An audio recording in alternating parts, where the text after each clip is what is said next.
You are listening to Making It in the Toy Industry, episode number 254.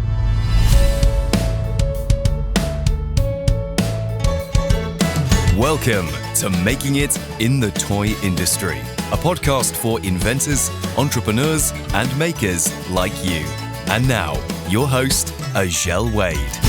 Hey there, toy people. Azhelle Wade here, and welcome back to another episode of Making It in the Toy Industry.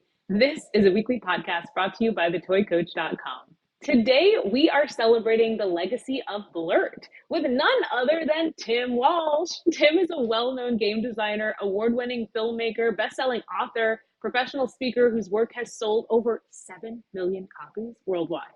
His books, including Timeless Toys, The Right Brain Red, have all been praised by the Wall Street Journal and NPR, and his films, such as Toyland and Operation The Power of Play, have earned Best Documentary Awards across the U.S. And of course, Tim is the mastermind behind the Shout It Out party game, Blurt, which is celebrating its 30 years of connecting families, friends, and classrooms. Let's dive into the evolution of Blurt and welcome Tim Walsh to the show. Welcome, Tim. Azhelle, so great to be here. Thank you for having me. So happy to have you here. You are such a legend. So this is a great opportunity for me. Thank you for coming on the show. Absolutely. You're crushing it, by the way. I know you'll probably blush, but You're doing great. I just love to watch your stuff. Oh, thanks so much. I'm trying to find my voice. I think I'm finding it. I'm getting really close. Yes, you are. Thank you. So I'd love to kick this off with asking you to finish the sentence for me. The thing that surprised me most about the toy industry was how anonymous toy designers are. I got into the industry when I was a freshman in college because Trivial Pursuit exploded in 1984 when I was a freshman with some buddies. And we thought, oh, we should invent a game. We heard that the inventors of Trivial Pursuit own golf courses now and race horses, and they're just so successful. Was that true? It is true, yeah. Two of the inventors of Trivial Pursuit went to our college, Colgate, where we went to school. Oh, okay. And we heard about them and were unaware of them. And then we didn't have an idea for a game. And then a couple of years later, Pictionary comes out and is huge. And that's sort of what got us into the game industry. And in the process of trying to promote my own games, I would go on radio stations and they said, well, we need another reason to have you on other than just to promote your game. So I started to do research on where did Play-Doh come from and where did Monopoly come from? And it's just amazing to me that if you create a piece of music that sells 1 million copies, you get a platinum record. And if you write a book that sells 1 million copies, oh my gosh, that's a New York Times bestseller many times over. But if you're Merle Robbins, a barber from Cincinnati, and you invent Uno, and Uno hasn't sold 1 million or 10 or 20, but 150 million times platinum, and no one has heard of Merle Robbins. It's a crime, the joy that these inventors have given people. So a lot of my projects have been trying to celebrate toy and game designers. Oh, that's so awesome. That's so funny and so true. Was that your quote, comparing selling 1 million toys and games to 1 million streams? Yes, that Mary Cousin often quotes me when she says that. You know, if you ask any of your listeners, if you ask them to come up with 100 musicians or 100 authors or 100 actors off the top of their head in a room with no internet access, everyone could do it. But I don't think they could name 5 toy or game designers. And yet, when you look at the impact of Barbie and Monopoly and Lego and Slinky, it's just these people are criminally unrecognized, I think. Oh, wow. What a good quote. Okay. So one, I've heard that quote before. I didn't know it came from you. And then criminally unrecognized. That's good. Yeah. That's hyperbole. So true. It's so true. Why is it like that? But it's so true. So tell us a little bit about Blurt. It's celebrating its 30th anniversary. Congratulations. Thank you very much. Can you take us back to the origin story? What inspired this game? Yes, because it really taught me the power of play. I was dating a woman who was a teacher, third grade teacher. She asked me to come into her classroom, and my job was very simple. I had to read to 4 or 5 third graders, so they're about 8 years old. Okay. And while she tested other kids elsewhere in the school or the next room over. And I was failing miserably at that job because they had heard every single book I pulled off the shelf. They had already heard. And Azhelle, if you know 8-year-olds, they do not hide their discontent, right? Their eyes are rolling and they're just like, just miserable. This guy's the worst. This guy, oh. And so out of total desperation, I grabbed a children's dictionary off the shelf, and I was desperate. And I was like, all right, I'm going to quiz you. And I said, okay. But instead of asking the word, I read the definition. And I remember the first one was the nut of an oak tree. And this kid said, oak nut. And I said, no, it's an acorn, but that's funny. I don't know why it's not called an oak nut. And then I turned a couple pages to the B section and literally said, okay, what's the word for the first meal of the day? And this kid said, waffles. I said, I'm looking for breakfast, but that's funny too. And it was literally right then and there. I was like, this is a great idea for a game, because I already had at that time a game called Tribond, which was my first game with two friends, Dave Urich and Ed Musini. But the real transformative thing for me was 5 seconds earlier, they were literally wanted nothing to do with me, had no interest in anything I was saying. And then it was like, give us another one. And they went They wanted nothing to do with me.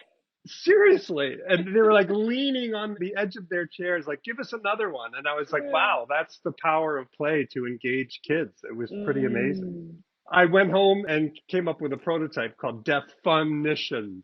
Okay. That was the first. Cute. Yeah. Play on words. Here it is. This is God, that's really good. The actual prototype. Wow. This was before the internet, so this is like all glued together and wow. hand time. typed. No doom scrolling taking away the time. Yeah. So anyway, wow, but that was great. That was 93, and then it came out eventually in 94. So this is our 30th year. So it's been great. So what's the game now? What's the gameplay? The final real. The final gameplay is, well, this is what it looks like now, the 30th anniversary. Ooh, fancy. So there's cards, and there's a harder side and an easier side, and you roll the die, which determines which clue you read, and everyone's playing at the same time, so there's no sitting out. And you read a definition slowly, and the first one to blurt out the word advances in the game. And then there's opportunities to send people backwards. And so for kids, it teaches them new words, vocabulary. I did not anticipate it being a party game for adults, because adults know probably 99% of these words. It's just, are you going to blurt it out first? Oh, that's so fun. How has Blurt impacted families, schools, or communities? Do you have any favorite stories of an experience the game had on these families, or how it brought people together? Yeah, so many stories. You know, a lot of teachers use it in the classroom because it's frowned upon to blurt in the classroom, I must say. So teachers use it as a reward. So you got to raise your hand during the school day. But if you're good and you don't blurt out answers during the school day, we'll play Blurt at the end of the day, and where you're allowed to blurt out answers. That is hilarious. And I just love the stories. I got a letter from a guy once, and this is how you know it's been a few years. He said, I'm an architect now, and my favorite game growing up was Blurt.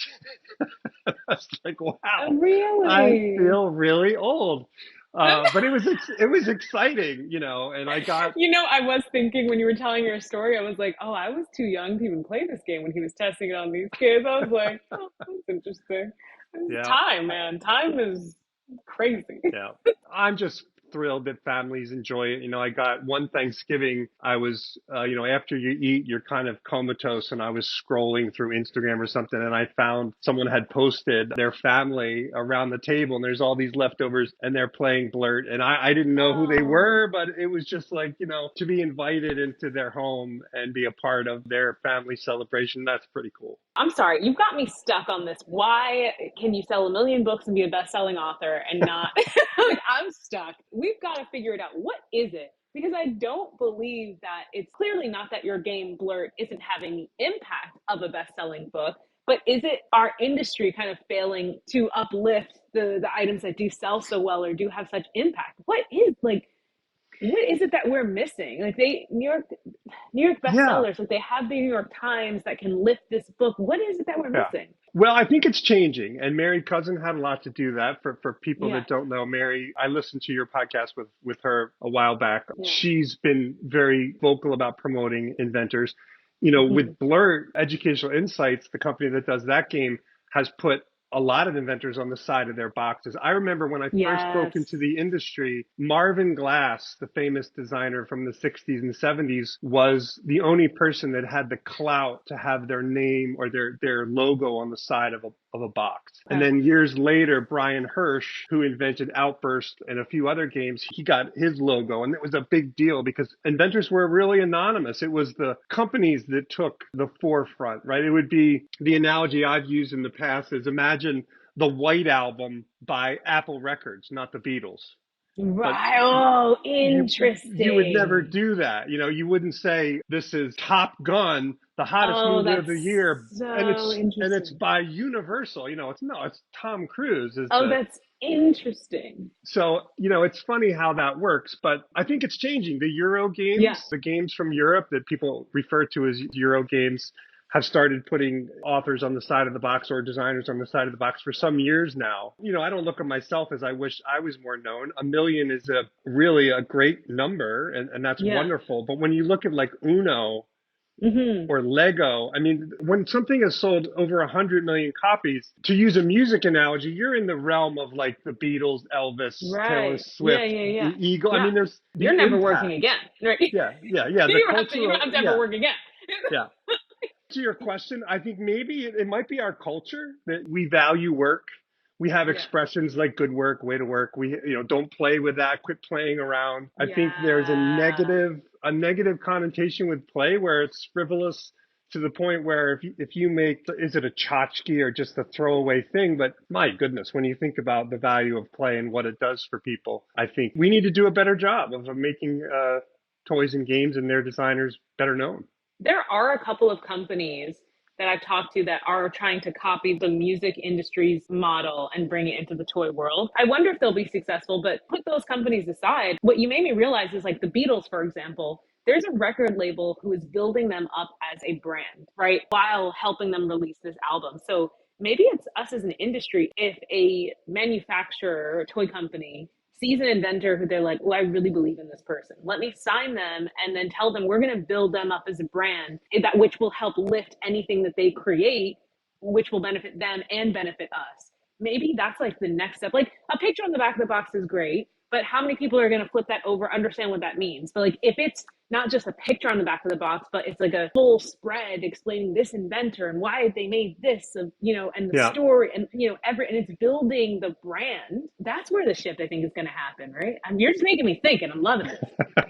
Loving Yeah, it. Mary and I have talked about trying to replicate the platinum. Gold is 500,000 in the music world, platinum's Mm-hmm. a million, etc. Could we do that in toys? And would toy companies disclose their sales volume? Because a lot of times they don't want to Mm-hmm. do that. And then there's the reporting agencies. I know in the past, Walmart didn't want to disclose what they were selling. So there are definitely some hurdles in terms of how do you get a real count of how many units a game has sold. Like for my games with Blurt, at the time I was working for Patch Products. Now they're called PlayMonster, but we subscribed to NPD data, which showed the hard Mm-hmm. sales from the retailers. So there are some hurdles, but I think it's worth pursuing. Yeah, I mean, it's just an interesting concept. If companies invested in an inventor's brand and like had exclusive rights to sign what that inventor made, that would just be an interesting angle, like a very music label Yeah. Yeah, angle. I think it probably is more analogous to authors, right? Because in the Uh-huh. music world, especially when MTV came out, the music world, it's very visual, even though it's an auditory Right. world. Right, right, right. The music videos, and it's not an accident that people like Taylor Swift and Beyonce are also look like supermodels in addition Yeah, to yeah, being yeah, yeah. hyper talented. Yeah, yeah, And yeah, yeah. same thing with actors, it's a visual medium. Games we're not in the living room, it's just the game. Yeah. So it's more analogous to books, but certainly the book Fair. industry does a very good job at promoting authors and doing book signings in stores and book tours. Uh-huh. It'd be nice to have a Yes. game tour or a toy tour or a Mm. toy signing in Yeah. a toy A toy store. signing. Yeah. Yes. Yeah, one There of you the go. That's an idea. There we go. That's it. uh, Azhelle, when I first took my book Timeless Toys to ShyTag, John Spinello I had just met him and we kind of clicked, and he's a friend of mine. So he came to my booth at ShyTag and he would sign the operation chapter of Timeless Toys. And I'm telling you, people lined up, and it was like Wayne's World where they were like, we're not worthy. We're not worthy. Oh my people were like so excited to meet him and play with the prototype for Operation. And Wow. I really think that a toy tour or a game tour could be something big. Yes, and companies listening, this can help. If you're going to release another product with that inventor, this will only help drive the sale. Just saying. That's so good. I'm sorry. I wanted to go back to that because I felt like there was something here, and I'm glad we did because we really got somewhere. I love that. What does it feel like when you actually see people enjoying your game and different ages, from younger kids to their grandparents? What does that feel like? It's awesome, and unexpected. I Blurt came out of a third grade classroom, so I thought this is a vocabulary game for kids, and that's all it is. And over the years, a lot of adults played it as a party game. And then I've gotten letters from speech therapists and people that work with older folks that are in memory care where their processing is slower, because a lot of what Blurt is picturing what is being said, and then your brain has to come up with the words. So, if I said the hair on a man's upper lip, you have to click what's that word called? Yeah. And I remember playing with some older folks once, and it was the clue I gave was the round window on the side of a boat. And this woman yelled out, well, it's porthole. Porthole. Yeah, okay. And this woman yelled out pothole, and everyone laughed. And then this other woman yelled out porthole, and she got it right. And then there was like this pause, and this older gentleman was like, he raised his hand, and I was like, yes, sir. And he said, I need this game. I was in the Navy for 25 years. How in the world did I not get porthole before her? He was like, I need this game. So it's fun to have all kinds of different ages playing it and enjoying it. Oh, that's so cool. Has like the longevity of Blurt surprised you? Yes. Yes, 30 years. Like, y'all still selling that? Seriously. Yeah, we had, it was off the market for like 3 years. I'll make it brief, but basically, I licensed it to the company I worked for, Play Monster. They were called Patch Products then. And we sold it for 9 or 10 years. And that's when it was really big in Walmart and Target and Toys R Us. And then Mattel bought the rights to that game and Mad Gab and Tribond. And Mattel had the rights for 3 years, and they never released the game, but they paid me minimum royalties. Thank you very much. That was very nice. Okay. But when I got it back, probably at that point were pretty well established from your years of sales. Yes, okay. Yes. Okay. But when I got it back, I was like, I don't want to try. I want to get a company that is really more grassroots. And I found Educational Insights, and they've had it for many years since. And it's just been wonderful. So they continue to sell it and do great with it. So I'm very thankful that it's been 3 decades. Wild. Like, that is the dream. One game, just one, like for 3 decades. So is Blurt only in the format that you showed me, the blue box? Is there one that is like geared toward kids, one that's geared toward party night, or is it just the same game that you find people pick up for different reasons? Yeah, there's 2 sides of the cards. Obviously, the blue side is easier for younger kids, and then the red side if you're playing with adults. So it kind of grows with kids too. Oh, great. And then over the years, we've had Bible editions and travel editions. Educational Insights had a National Parks edition. That was fun to write. So it was just all words kind of relating to hiking in mountains and national parks. That was fun to put together. University Games does the game outside of North America. So they have a new version that's in New Zealand and Australia and the UK, which is exciting. So I showed you the game was originally called DeFUNitions. Right. And my girlfriend, who's now my wife of 29 years, she was the one from the story? Yes, she was my girlfriend is now my wife. So she was the kindergarten. The kindergarten, the eighth grade class. The third grade class. No, not third grade. Sorry, they're 8 years old. The third grade class. Sorry, Yeah, but she was the one. She said you cannot make a word game where you misspell a word as the title. That you cannot do that. And I was like, what a teacher. Yes. I was like, well, what am I going to call it? And there was a game called Outburst. And I always thought that was kind of a negative word. If you have an outburst, that's kind of, ugh. But if you blurt with somebody, that's funny. You blurted something. And I could not believe that the trademark was available. That's how I felt about my name, my business. I was like, this is available? Yeah. I don't know where to get this. Yeah. So I've had the trademark for Blurt for 30 years now. And that's awesome. Yeah. Okay, so Blurt has sold over 1.25 million copies? Yeah. That's a lot. Maybe platinum, who knows when we build that. And it's been around for 30 years. When you're describing it to me, I can feel there's an energy with it that could be addictive. But like, what do you think it is that makes Blurt so different from other word games out there? Why do you think it attracts people and pulls people in so much? Well, it's very simple. And I must say that my games tend to be simple. One of my favorite reviews of the game. So Tom Vassell is I know him. We met at a trade show a few years ago, and I joked to him about this, but he reviewed Blurt a few years ago on his his YouTube channel, Dice Tower. And he didn't like the game. He thought it was boring and kind of bland, which is fine because everyone has their opinion. But it was the worst review ever because he said, I just don't get it. I don't understand. This game seems so bland. But everyone that I played it with thought it was the greatest thing ever. And they had a great time. But I just don't really get it. I don't think, but everyone, like 3 or 4 times, he would say that he didn't care for it, but the people that played it thought it was so great. So the one thing, and I'm not comparing myself to Jenga by any stretch of the imagination. Leslie's about to call you. I tell you. But as a designer, when Jenga first came out, I was like, I don't get it. It's 54 pieces of wood. It's 54 pieces of wood. Why is this game selling so many?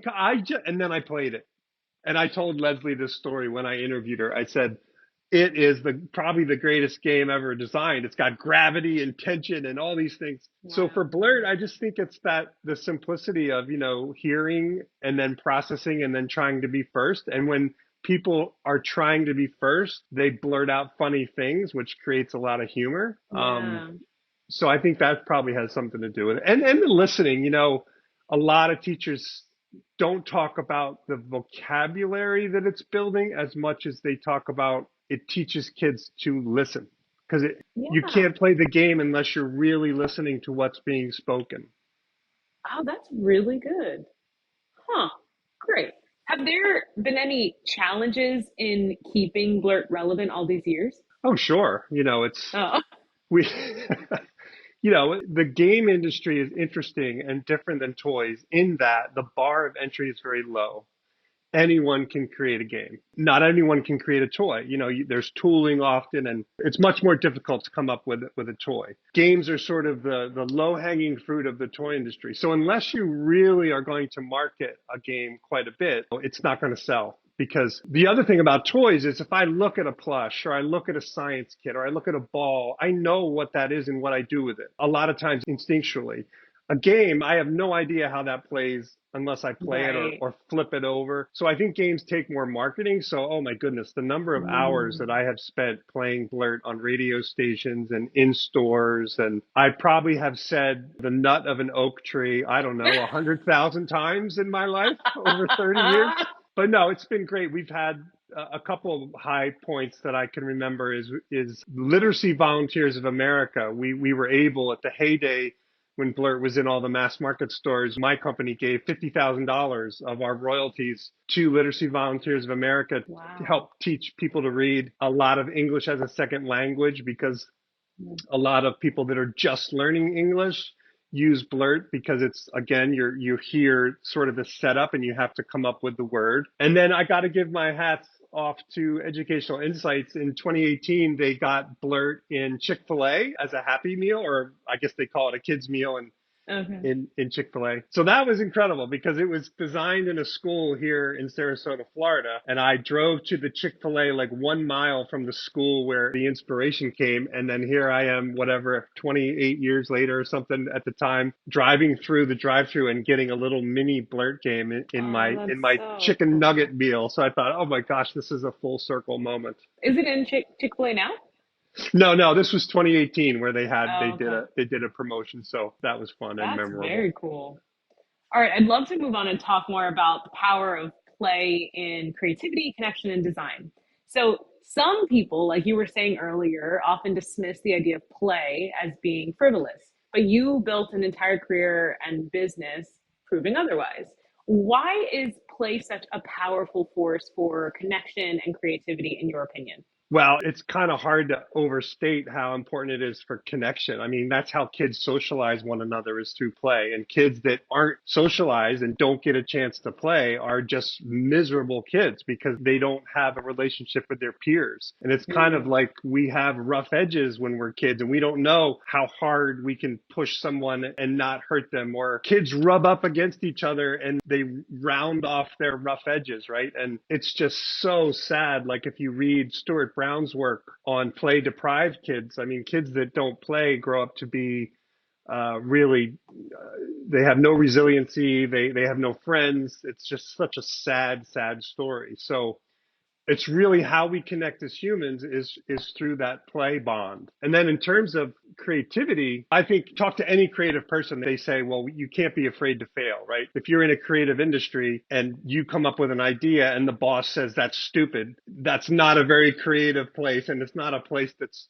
open to creativity because there's too much judgment. Play is low risk, right? Kids and animals play to practice for adulthood.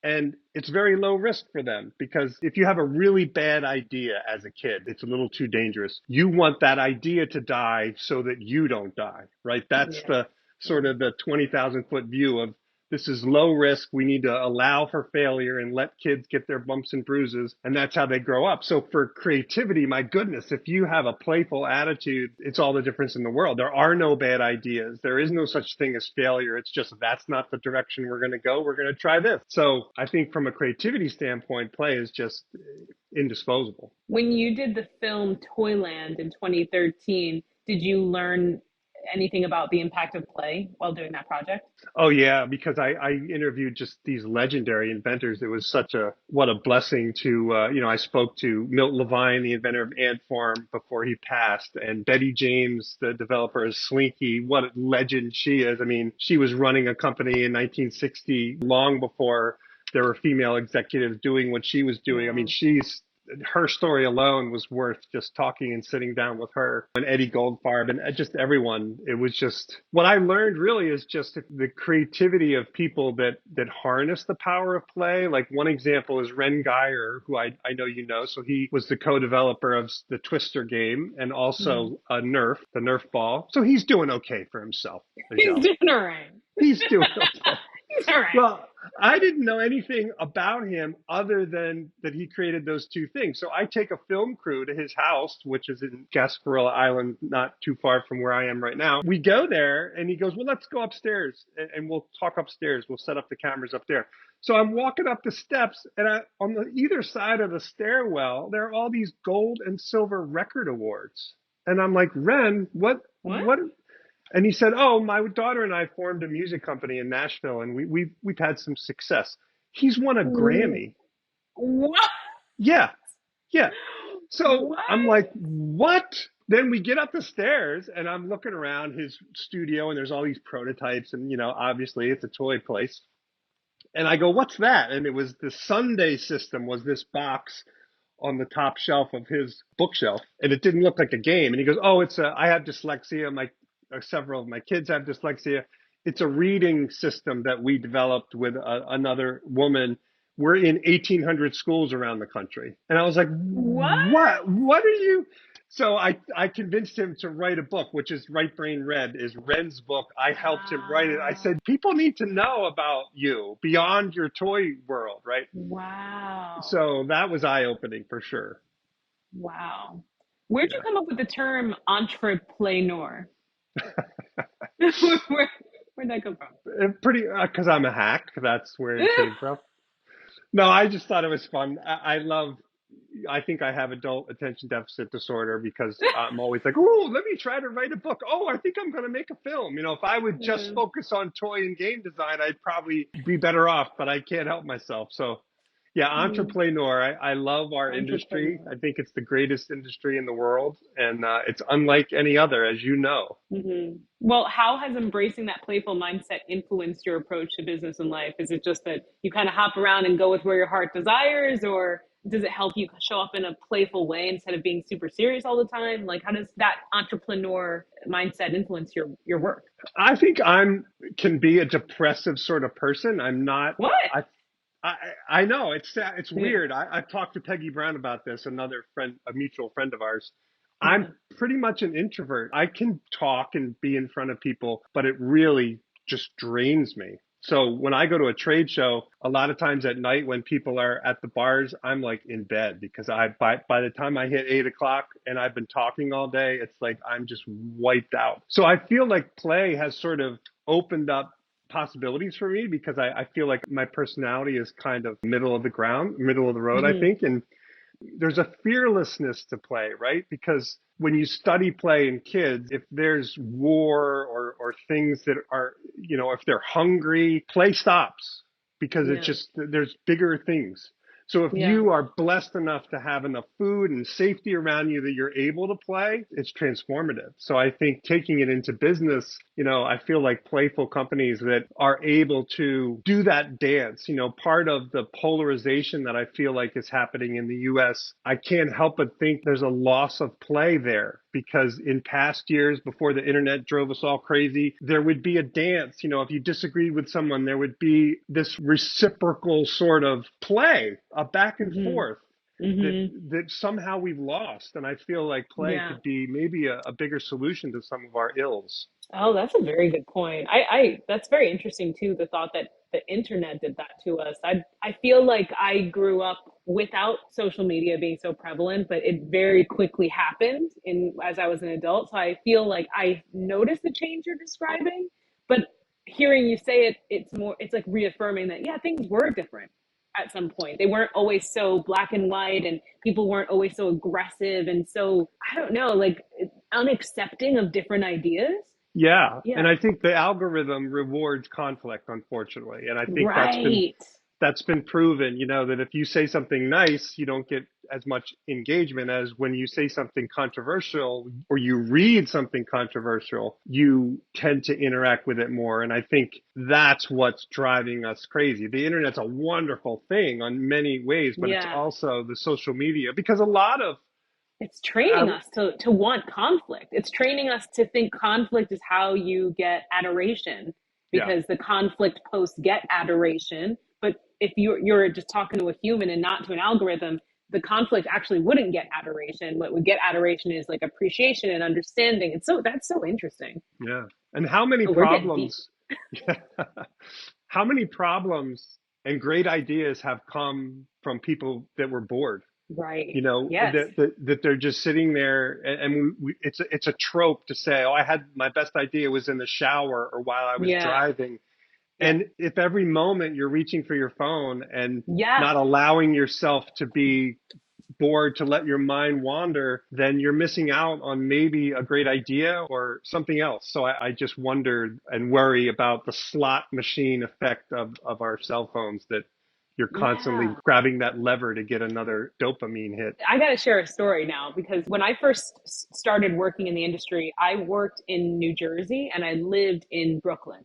So I had this really long commute back and forth. So I didn't have a Hmm. lot of free time. And then eventually I moved up in my career and I got a job, another job in New Jersey, but then I moved to New Jersey.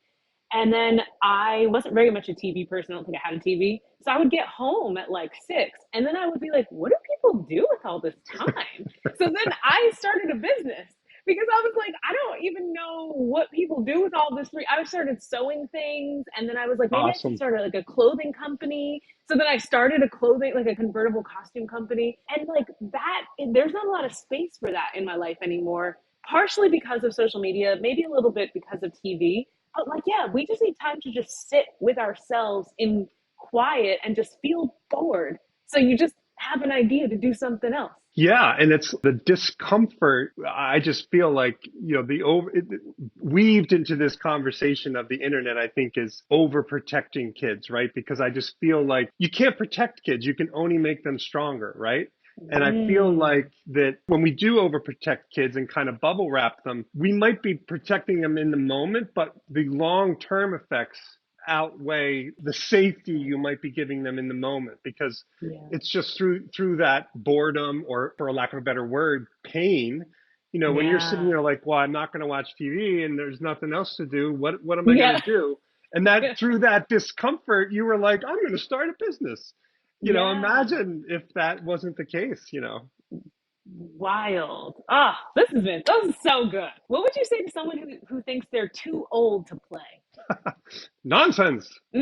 Yeah. Well, we are as a species neotenous, which means that we can play throughout our entire lives, and not every animal is that way. Play is sort of a childhood thing, and then you're an adult. In most mammals, it continues through their entire life, but certainly we are a species that plays throughout our entire life. And I feel like my parents are no longer with us, but my wife's father just passed, and her mother's getting up there in age, and we've spent a lot of time in rehab centers and nursing homes. And the people that are doing the best at an older age are people that embrace the fun of life and play. And it's really, you're Mm. missing out on so much. If you feel like you would call yourself a curmudgeon, or, because that's the other What are thing. these words?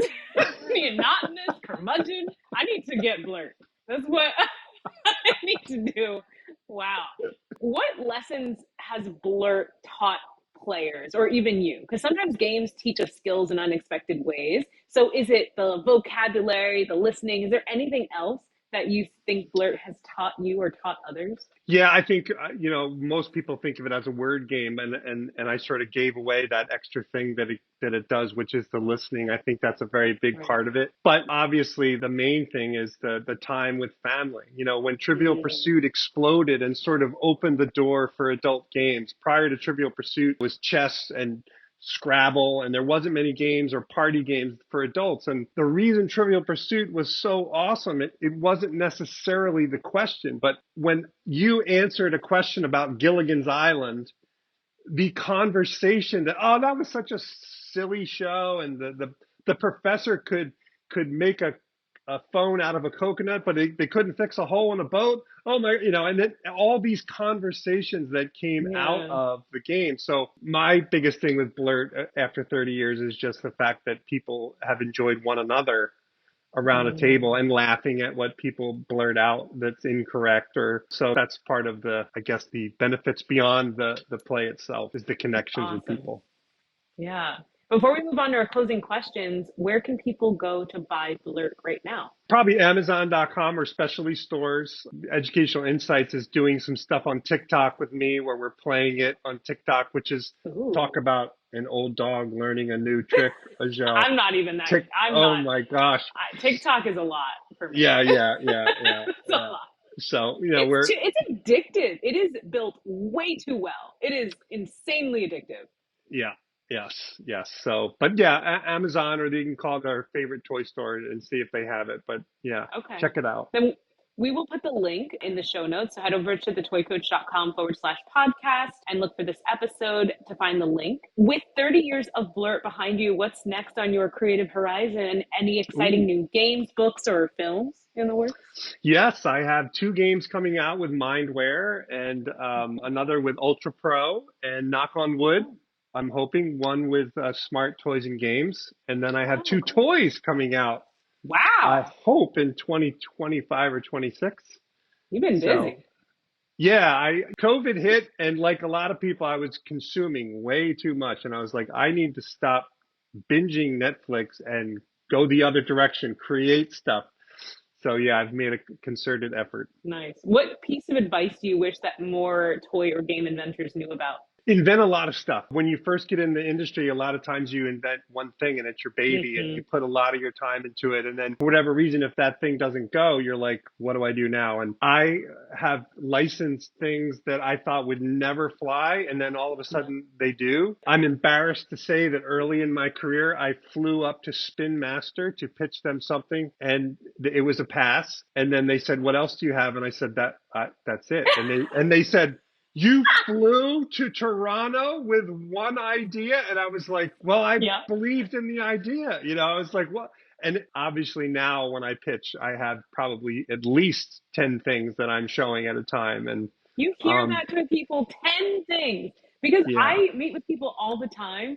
And when somebody has one idea, I split it between, like, I say you're either on the inventor path or you're on the entrepreneur path. So when somebody has one idea, I'm like, it sounds like you're an entrepreneur. If you want to be an inventor, I know you have more. Like, you've got to have more. You got to keep going. Like, oh, that's such good advice. Yeah. yeah. Yeah, and you have to just try a lot of different things. And of course, any creative industry, you need to have very thick skin because, like an Yeah. actor, you're going to do 1,000 auditions and hear no most of the time. Same thing with Hmm. toy design. You're going to hear no mostly. It's a numbers game. You need to up your odds and Yeah. pitch a lot of things. And not typical. The first three games I ever worked on each sold over 1 million copies. That is not Wow. so Tribond was first, and then Blurt, and then while I was the Wow. VP of product development at Patch, MadGab came in, and it was called something else at the time, and we worked on it with the inventor Terry White, Yeah. and that became MadGab by Mattel. But it And also then, might have had something to do with the era that you were coming up in, right? The era that you became an inventor in was like, oh, sure, golden age. for sure, timing. I Mm. talk about that all the time. There's a lot of toys Yeah. that benefit from the timing. And in fact, our first game, Tribond, came out after Trivial Pursuit, but it Yeah. wasn't right on at the tail of Trivial Pursuit. At that time, there was Tony Randall had a trivia game and Time Magazine, and they all failed because everyone wanted the original trivia game. And then ours came out in 1990, and it was enough of a delay. And I think Yeah. if ours came out sooner, it would have failed. So yeah, timing is a lot Wild. to do with it. Yeah. What toy or game blew your mind as a kid? The one over your left shoulder, the Oh. big wheel. Oh, the big wheel. The Oh, big really? wheel. I loved the Oh, big wheel as a kid. I wrote about it in my book, and Jay Lohr was the inventor. He worked for Mark's Toys when he came up with that. But yeah, it came out in '69 when I was 5 years old, and it was, oh my gosh, I had so much fun playing with that. In fact, I rode it until the back wheels cracked and they were falling apart. This was my early inventing, Azhelle. I put dry dirt from under our tire swing into the cracked wheels so that when I pedaled it, it looked like smoke was coming out the wheels. Yeah. oh my gosh. I did. I tied paper to my bike so it sounded like a motorcycle when you, Yes. like, like, oh my, Yes. everyone that's listening, I like, so if you're watching the video, I have a shelf behind me with toys, and Oh, normally I yeah. like to put the product of the person on the shelf, and I don't have Blurt. And so I was like, what can I put that like will go with Tim? And I just had this toys book, this like toys ad book. And I looked at it and I was like, this feels like his vibe. So I put it there, and for it to be your favorite toy, like what kismet? Like that's Nice. just meant to be. This was not planned. That's right. That's right. Well, and we've learned. So one of my projects was this Operation movie, and it was amazing to find out that how kids play affect who they become. Oh yeah. Oh, tell me about that. Oh my goodness, it was so amazing. So John Spinello is the inventor of Operation, which is a game with a surgery theme where you're taking the little white Love bones it. out. The short story is he sold that game to Marvin Glass, and then Marvin Glass licensed it to Milton Bradley, and then they sold, 50 million copies. But John never made any money on the game. So Peggy Brown and I, when we were friends with John and he was struggling financially and had some health issues, and so we did a CrowdRise campaign for him that went viral, and Jimmy Kimmel and all these people started telling the story of John Spinello, and that's what led to the film. But the cool thing was we made a website and we said, hey, if you played Operation and loved it as a kid, send John $1 just to thank him so that he can get this surgery. And it was a great story, and he got the surgery, got the money, and it was beautiful. But the number of email that we got from nurses and doctors that said, I played that game as a kid and loved it. Now I'm a surgeon. Now I'm a nurse. Wow. And even an electrical engineer wrote us and said, when I played that game and the tweezer touched the little metal foot and his nose lit up, I couldn't understand how one thing led to another and electricity and he's an electrical engineer now. And it's like what you play with and Wow. how you play as a kid affects who you become. Ooh, I got chills. Yeah, Wow. that's play is powerful. I'm thinking like, what did the big wheel do to Tim? Well, Well, so doing the dirt that's an example of kind of a creative thing. And then another one yeah. is I loved wiffle ball, and we would play up against our house, and we had a little piece of plywood with a strike zone, and we got in arguments. Was that a ball or a strike? We couldn't tell. Well, we came up with putting a folding aluminum lawn chair, and that was our strike zone. So if a ball hit the aluminum chair, it made a different sound than if it hit the wooden background. So it was Oh. like an auditory strike zone. And it eliminated our arguments, because if it hit the chair, it was a strike. And if it hit the wood and made a thud, it was a ball. And so that was, again, at the time, I didn't know it. But looking back, I'm like, oh, that was inventing a kind of a game when I was 8 years old. Yeah. So, wow. yeah, we had, and if we were on our cell phones, none of those things would have ever happened. So that's why I'm listening to your childhood, and I'm like, mine was a lot more computer games, and that explains some things. Well, for people that are interested in that, you got to read Stuart Brown's book, Play. Yeah. And he tells the story of the Jet Propulsion Labs, where they were trying to get the older engineers were retiring. These are people that took us to the moon, and they wanted to hire younger engineers, and all the younger engineers were brilliant. MIT, Stanford, Caltech, very smart kids, but they couldn't problem solve as well as the older engineers. And Stuart and some other people were wondering, why is this the case? And they played differently. Older engineers took apart clocks and took apart their bikes, and they played with their hands. And there is a hand-to-brain connection with problem solving. And the younger engineers were brilliant, but couldn't solve problems, and as well as the older engineers. And we're losing something when we lose play. We're losing some sort of development between our hand and our brain, that we need kids to play and manipulate things that are other than the screen, not instead of the screen, because the screens aren't going away. They're not going away, but in addition to the screens. Very true. Oh, thanks for that. Can you say the book again? We'll put the link in the show notes. It's Play by Stuart Brown. Okay, great. Thank you so much. Wow, Tim, this was a great chat. We went off the rails. I hope you don't mind. I know we were talking about Blurt, but we went to a lot of very other important places. No, I love it. Yeah. So today, wow, let's think about what we talked about here. Thank you, first of all, for sharing your incredible journey with us, inventing Blurt, but your entire invention journey as a game and now hopefully toy inventor. Congratulations. And congratulations to Blurt for the 30th anniversary edition. Today, we not only celebrated the legacy of your amazing party game, but also just what the toy industry can do for connection and creativity and joy and development of kids and adults. I appreciate your passion for spreading the knowledge and the magic for the toy industry. And I know our listeners are going to walk away with a renewed appreciation for toy and game inventors, but also a unique understanding of what it takes to become one. Tim, you said that you have a surprise for us today. We're able to give away a Blurt to a listener of the podcast. Is that right? Yes, educational insights. I told them I was coming on. They said, well, if you're on any podcast, you can give a game away. So the 30th anniversary Blurt will give one away to one of your viewers. So here's what we're going to do. If you're listening to this podcast and you hear it in time, I'll have to put a deadline on this. I'm thinking Valentine's Day. So I want you to go on Instagram, create a story of you and your favorite toy or game when you were a kid. What toy or game blew your mind as a kid?